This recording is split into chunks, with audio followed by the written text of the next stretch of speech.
করোনার ভয় কাটতে না কাটতেই এবার এক জম্বি ভাইরাসে কাঁপছে যুক্তরাষ্ট্র। গবেষকরা দিনরাত চেষ্টা করেও এখন পর্যন্ত এই ভাইরাসের কোনো প্রতিষেধক আবিষ্কার করতে পারেনি। 2023 সালের শেষ দিকে যুক্তরাষ্ট্রের মন্টানা অঞ্চলে এই অদ্ভুত ভাইরাসের অস্তিত্ব শনাক্ত হয়। ইয়েলোস্টোন ন্যাশনাল পার্কে এক মৃত হরিণের শরীর পরীক্ষা করতে গিয়ে এই রোগের অস্তিত্ব পান বিজ্ঞানীরা। এরপর থেকেই গবেষকদের কপালে পড়েছে চিন্তার ভাঁজ।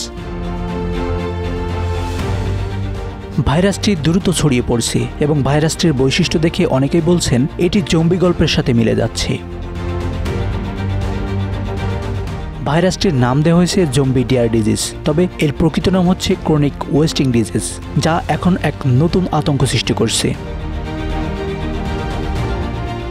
এই ভাইরাসটি মূলত হরিণের মতো প্রাণীর মস্তিষ্কে সরাসরি আক্রমণ করে। প্রথম দিকে এটি প্রাণীকে মস্তিষ্কের মধ্যে অস্বাভাবিক পরিবর্তন সৃষ্টি করে এবং ধীরে ধীরে সেই প্রাণী ঝিমিয়ে পড়ে, দৃষ্টিশক্তি ক্ষীণ হয়ে যায় এবং আচরণে এক অদ্ভুত পরিবর্তন আসে।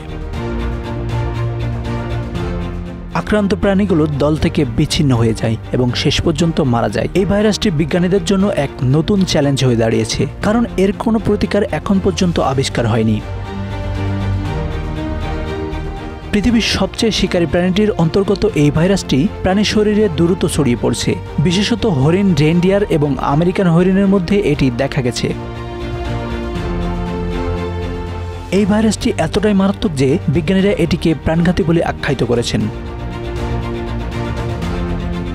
বিজ্ঞানীরা এখনও নিশ্চিত হতে পারেনি যে এই ভাইরাসটি মানুষের শরীরে ছড়িয়ে পড়বে কিনা। তবে সম্প্রতি যুক্তরাষ্ট্রের টেক্সাসের দুটি মৃত্যুর ঘটনা ঘটেছে। জানা গেছে এই মৃত্যুর সাথে সম্পর্কিত ছিল CWD আক্রান্ত হরিণের মাংস খাওয়া। এটি নতুন উদ্বেগের সৃষ্টি করছে, কারণ কেউই জানে না এই ভাইরাসটি মানুষের শরীরে ছড়িয়ে পড়লে তার পরিণতি কী হতে পারে।